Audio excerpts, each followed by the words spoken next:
are moments in life that brim with anticipation and new beginnings, like the birth of a child. Seriously, few are more profound than the journey into becoming a parent, to having a baby, motherhood.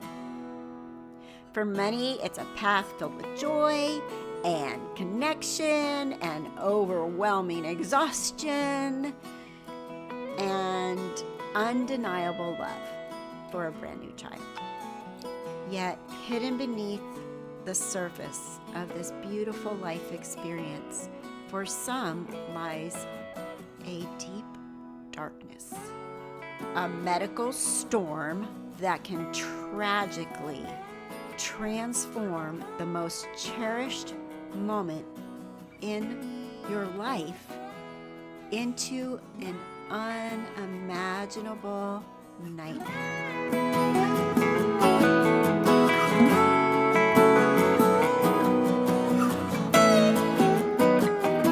Hi everyone, I'm Kathy Brooks with Left Undone Incomplete Investigations. I'd like to welcome you to my channel. If you're new, hello, nice to have you here. If you're one of my returning people, I love you to death and appreciate you so much. On this channel, we strive to bring to light the complexities of true crime. But my goal is to focus on the victims and the crucial lessons that we can learn from these tragedies of true crime. Yes, it's entertainment, but it also is life lessons and important. And from a medical perspective, I am a registered nurse. I worked in maternal health for 14 years, and I also work currently as a hospice RN case manager. So I bring with me a lot of my life experience as a nurse and as a mother and as a follower of true crime. But I want to do it in the most respectful of ways. Not out there yelling at doors with a bullhorn or anything like that on this channel. This is about respect for the victims and for us to learn some lessons on how and why things happen and what we can do about it in the future. I've seen firsthand the incredible resilience of the human spirit, but also the fragile line between health and crisis. Today, we are going to delve into a very heart-wrenching, complicated, excruciatingly painful story of Dena Schlosser, a case that so tragically exposed the desperate need for understanding around the postpartum period. Kind of a forgotten period for much of the time as far as OB goes. We're all excited, we're pregnant, we're seeing the doctor weekly towards the end, every month, hearing the heartbeat, and then we deliver the baby and they send you home and they tell you go back to work in 6 weeks. Come visit in 6 weeks. We don't need to see you till then. While that for most is true and works out just fine, for others, there are so many red flags that are getting missed. In the postpartum period, we can see, have seen, and know it exists, the devastating consequences when mental health is misunderstood, misdiagnosed, or left untreated. Dena Schlosser, and I'm sorry if I pronounce her name wrong, Schlosser, sorry for anybody with that name. I'm doing my best here. She was born in 1969, growing up with dreams much like any of us. Those that knew her on the surface, Dena seemed to manage life, all the currents of life, just like anyone else. She met John Schlosser, a man who shared her deep religious faith and he became her husband, her partner in building a family. Their connection was rooted in their shared spiritual beliefs. That formed the foundation for the life they envisioned together, to live happily ever after and serve their faith. As many of you know, the journey to becoming a parent is a transformative one. The anticipation of meeting that beautiful human that you've created, those first kicks that you feel in utero, the excitement, the wonder of bringing new life into the world, it's universal language of hope and love. For Dena and John, this incredible journey began and their family grew with the arrival of 2 beautiful children.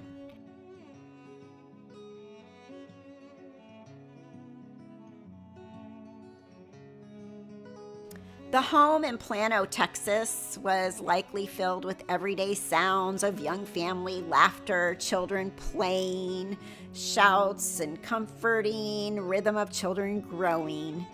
Dena embraced her role as a mother, dedicated to raising her children within the framework of their shared faith.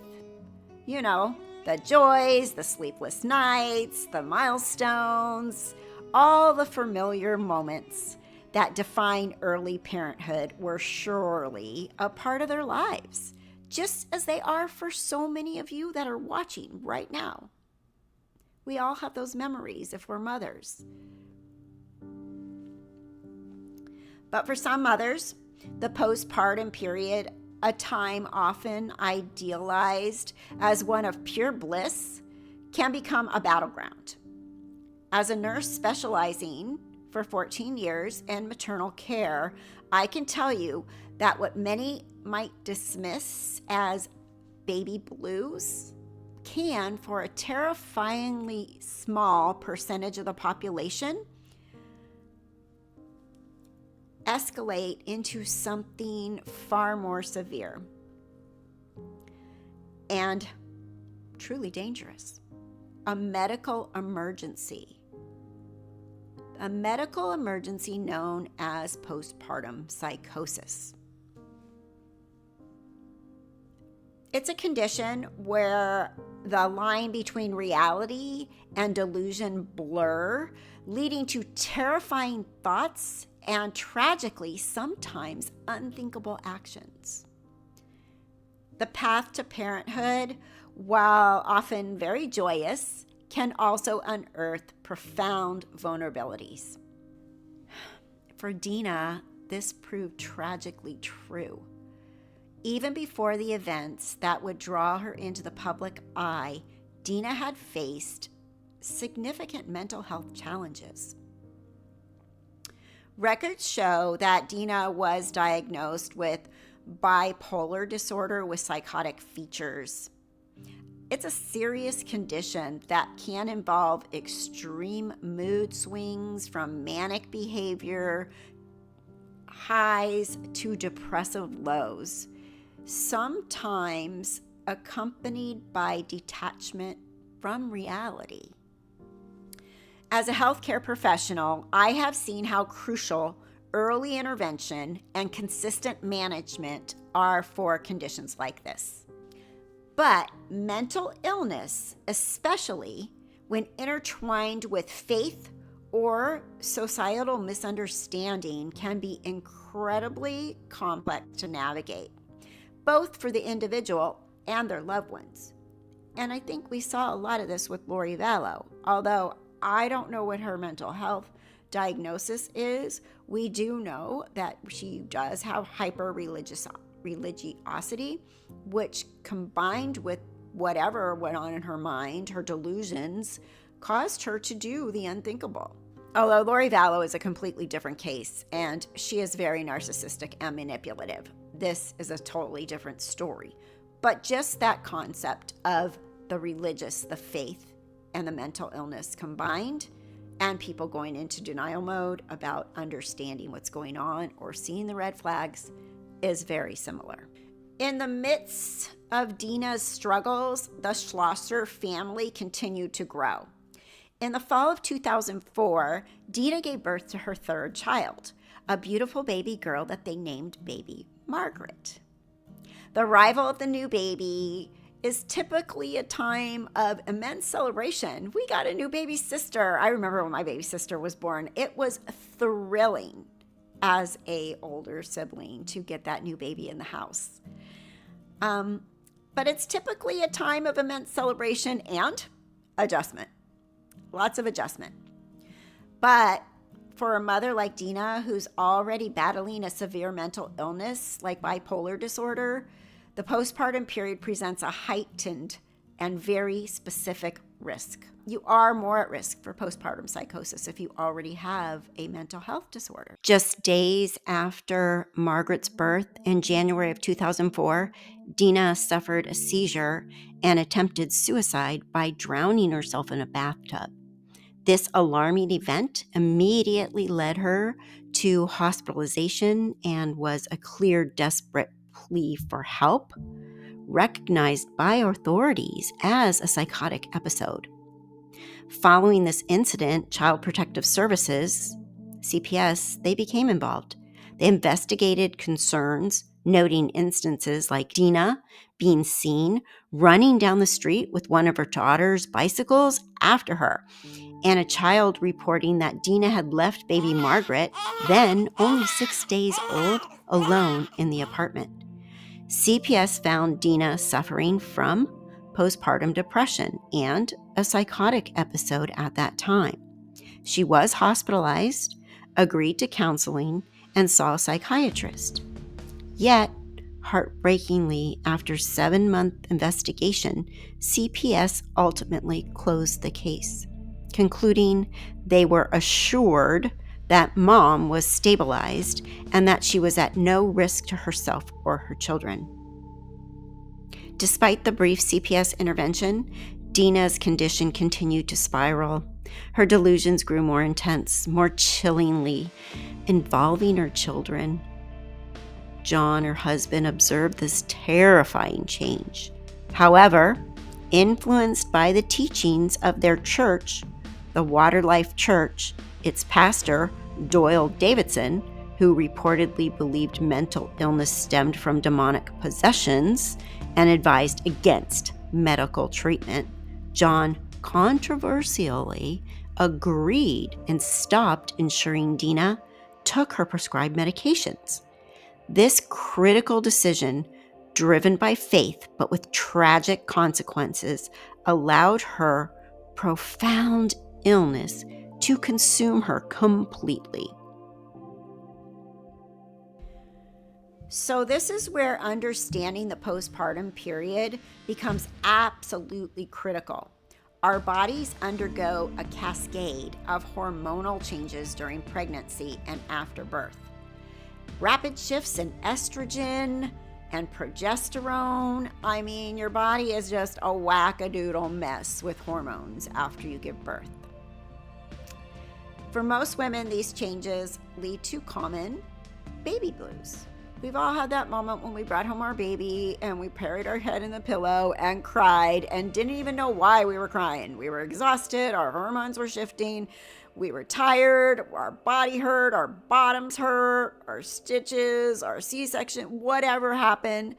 And you put it all together with the hormonal shifts and it can be a lot. They call it baby blues. And that is very, very normal. It's just a transient period of moodiness and weepiness. But for a very small, vulnerable percentage, particularly those with a pre-existing mental health disorder or mental health condition like bipolar, these hormonal shifts can act as a dangerous trigger, precipitating a full-blown medical crisis known as postpartum psychosis. Postpartum psychosis is distinct from postpartum depression. It's a psychiatric emergency characterized by the rapid onset of symptoms within weeks or even days of giving birth. Mothers experiencing postpartum psychosis can suffer from hallucinations, seeing or hearing things that aren't there, delusions, false fixed beliefs that aren't based in reality, which is what a delusion is, disorientation, paranoia, and rapid mood swings. In its most severe and tragic manifestations, these delusions can be religious in nature, or they can involve commands to harm themselves or someone else, like their children.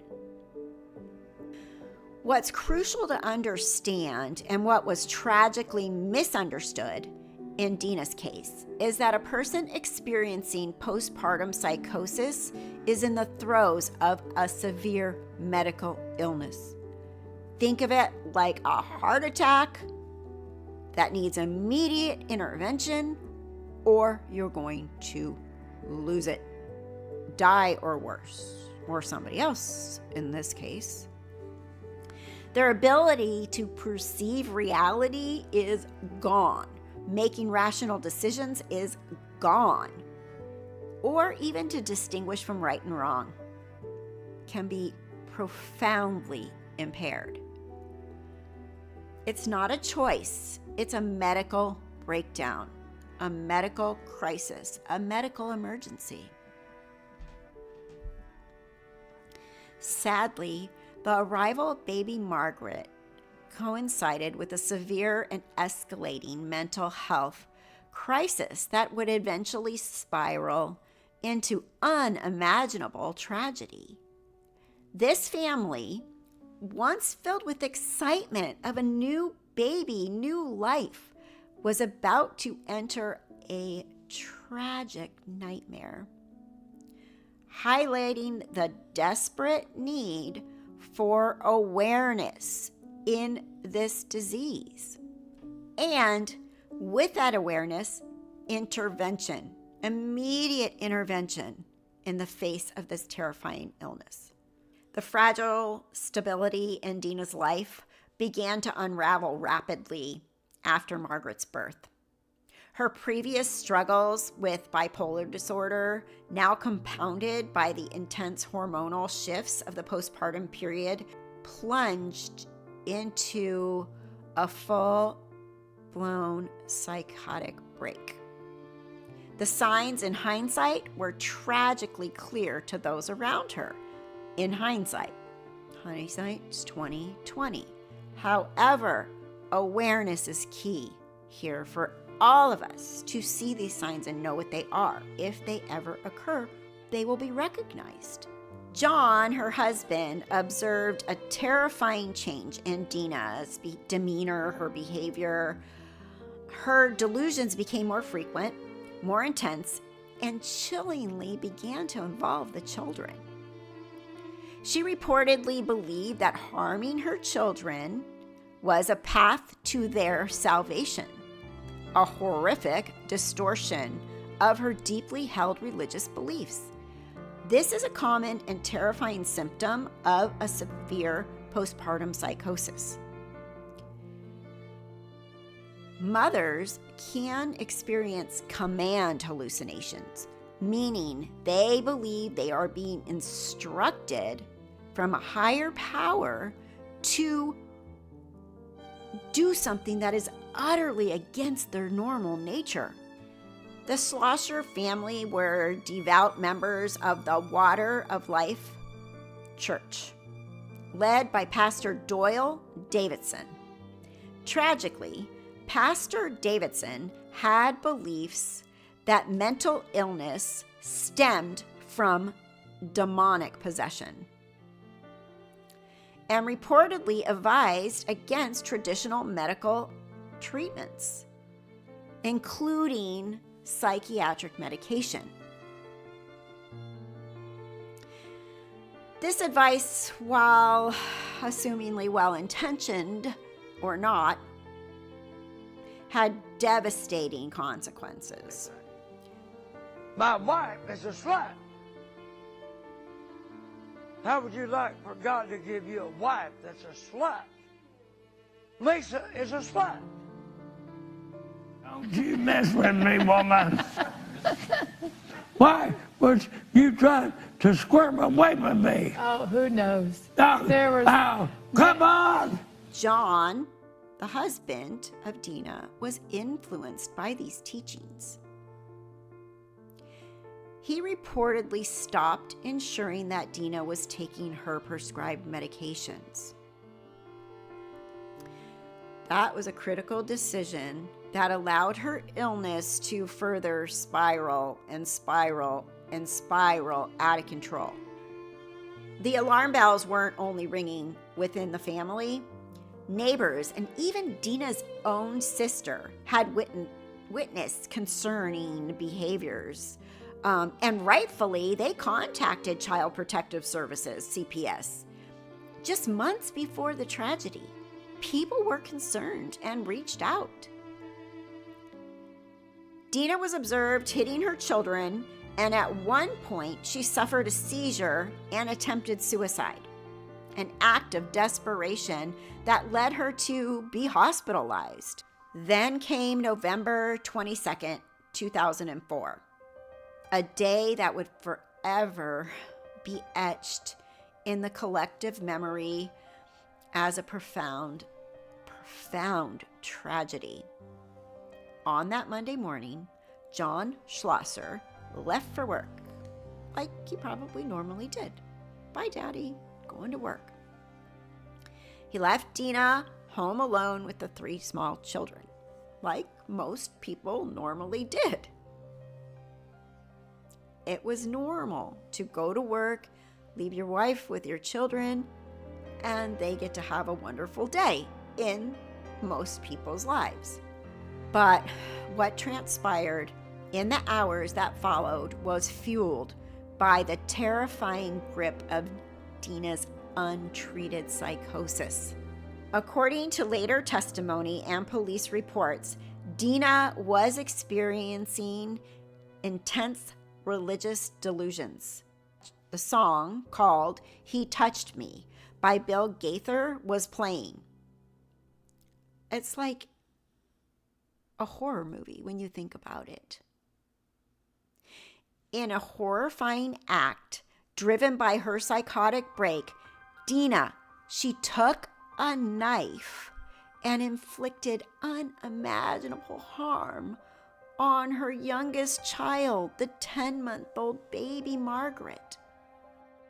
The alarm bells that morning were ultimately sounded by concerned workers at a local daycare center. They had spoken to Dena earlier, and sensing something was gravely wrong, they made a 911 call to the Plano police. Now, it's uncertain if the older kids did go to that daycare and they weren't there that day, or they spoke to Dena. I'm still a little bit confused about how that all unraveled, but for whatever reason, there is some chatter out there that says that she was supposed to drop the kids off, or she was picking them up, or she didn't bring them for some reason. But the daycare workers, for some reason, got concerned, and they made a call to 911 to the Plano police. And in a chilling revelation during the trial, the 911 operator did testify that she spoke directly with Dena Schlosser, and it was Dena herself who confessed, telling the operator that she had cut off baby Margaret's arms, all while that gospel song continued to play in the background. When the police arrived at the Schlosser home, they found a horrific scene, just a profound, horrific scene. Dena was reportedly sitting calmly, covered in blood. She was still holding the knife and singing Christian hymns. The gravity of her detachment from reality was so undeniably clear. Now, John Schlosser, he did eventually return home for lunch, and he discovered the horrific scene. In his own testimony, he recounted making calls in that moment of shock. First, he called Pastor Doyle Davidson, that pastor from this crazy church, I mean, go watch some of the video clips on Doyle Davidson and it will blow your mind. I put one here, but whew. And then he called the daycare for his other children before fully comprehending the police presence. Margaret Schlosser, a precious, innocent life was gone. The loss of Margaret was just a profound shock, not just to the Schlosser family and their community, but to the nation. It laid bare the devastating reality of severe postpartum mental illness and the critical need for a deeper understanding, intervention, and support systems for mothers suffering in silence.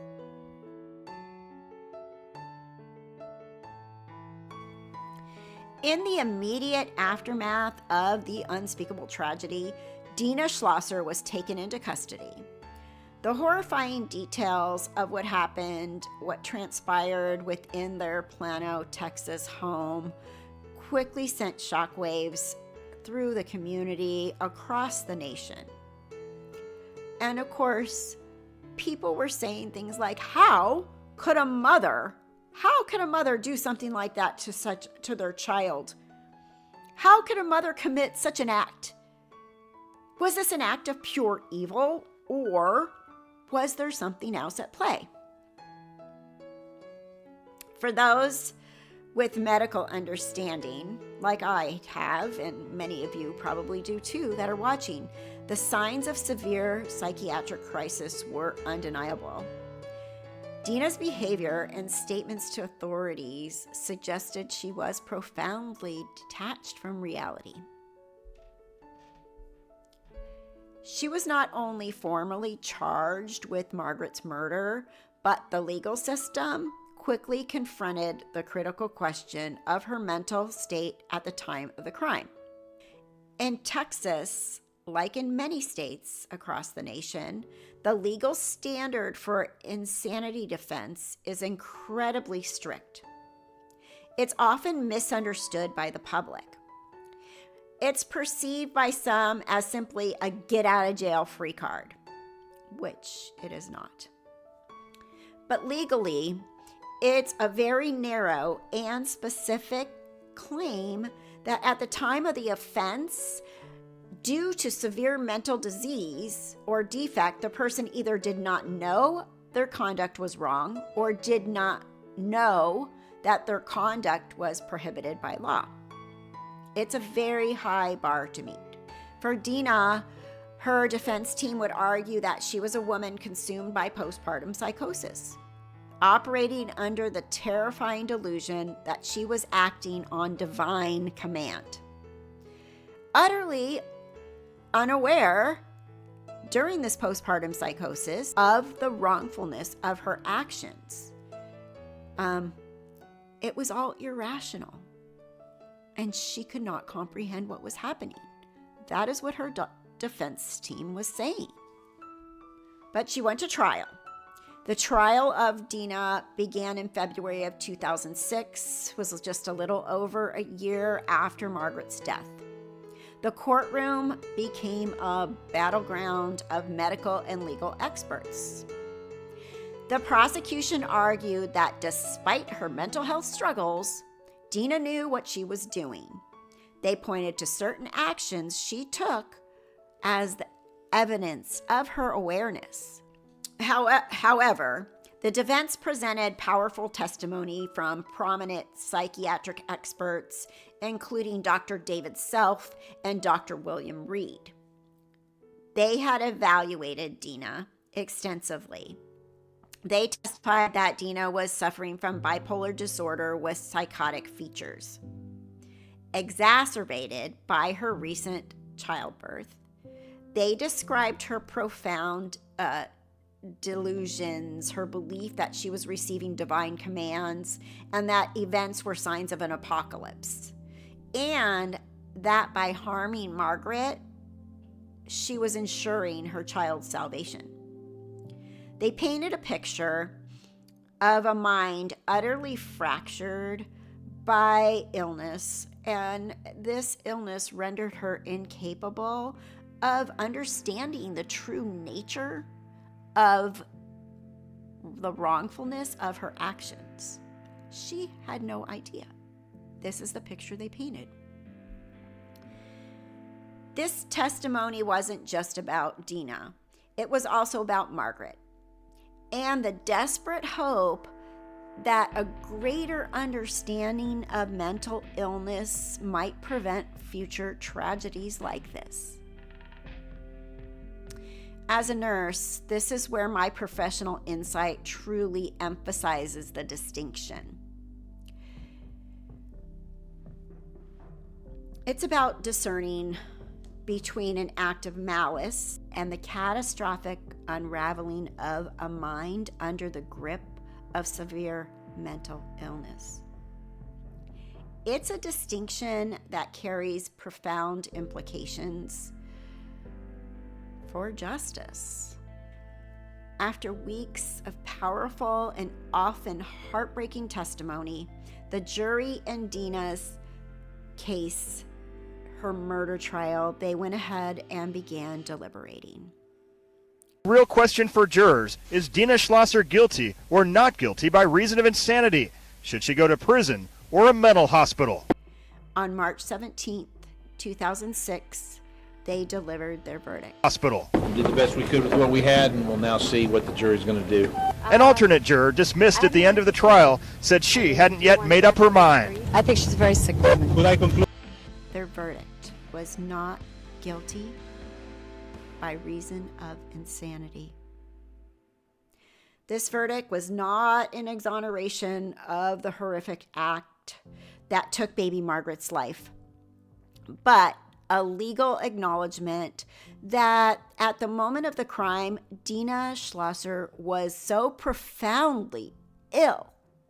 This is the true meaning of sick in the head. So profoundly ill, so completely consumed by a severe mental disease that she could not be held criminally responsible for this crime in the traditional sense. It was a recognition of the terrifying reality of postpartum psychosis and its capacity to shatter a person's grasp on reality. Following the verdict, Dena was not set free by any means. Instead, she was committed to a state mental hospital where she received intensive psychiatric care and medication, thankfully, that she desperately needed a long time ago,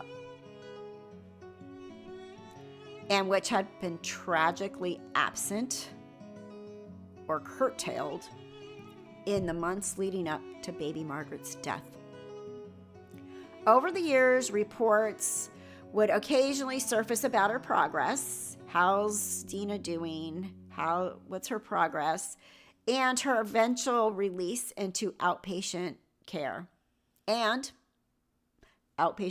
subsequent returns to inpatient care. Arrested in 2004 for an unspeakable crime, cutting off the arms of her 10-month-old daughter, ultimately killing her. She said God told her to do it.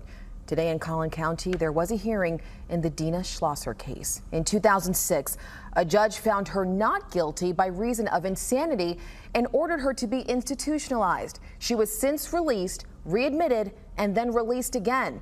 Today, she waived her court appearance. Her attorney agreed she would be readmitted for inpatient treatment.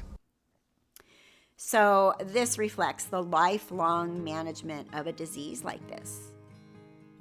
It's often required for severe mental illness. It doesn't fix. It can be controlled sometimes with medication, therapy, treatment, and an understanding of what to look for to prevent any future breakdowns. The story of Dena Schlosser and baby Margaret is one of completely profound tragedy, but it also became a stark warning and a catalyst for greater awareness. As a nurse, seeing cases like this underscores a virtual truth. Postpartum psychosis is a medical emergency, not a moral failing.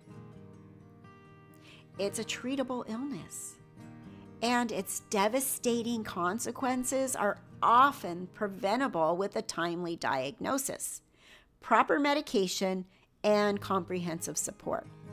I have had patients tell me, I'm starting to hear voices and see shadows. I said, we need to get help now. There's not wait till tomorrow or tonight. We need it now. And that's what we all need to be aware of. If someone expresses anything like that, don't hesitate to get help.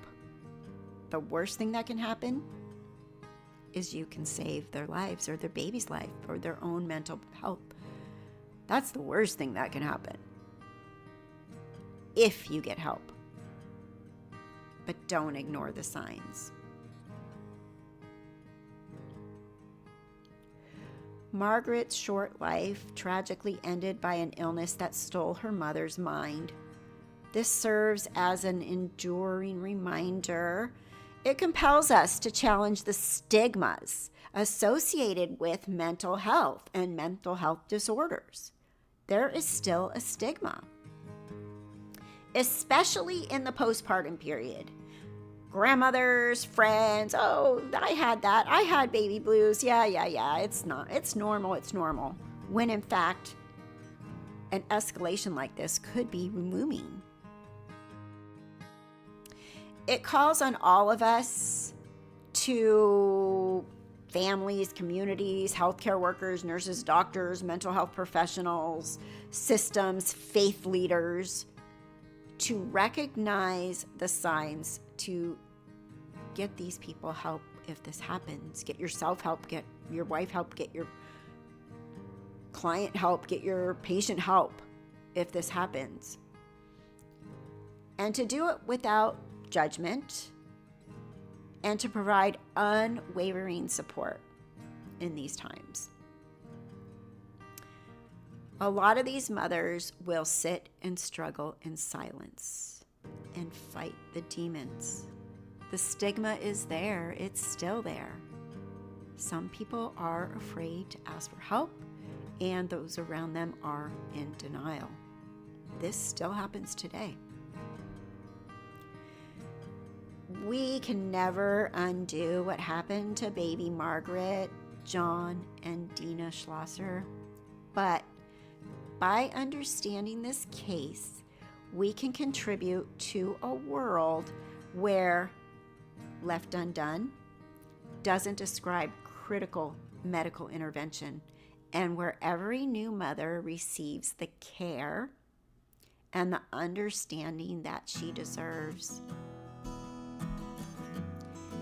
Thank you, everyone, for watching Left Undone: Incomplete Investigations. My name is Kathy Brooks. If you're new here, please consider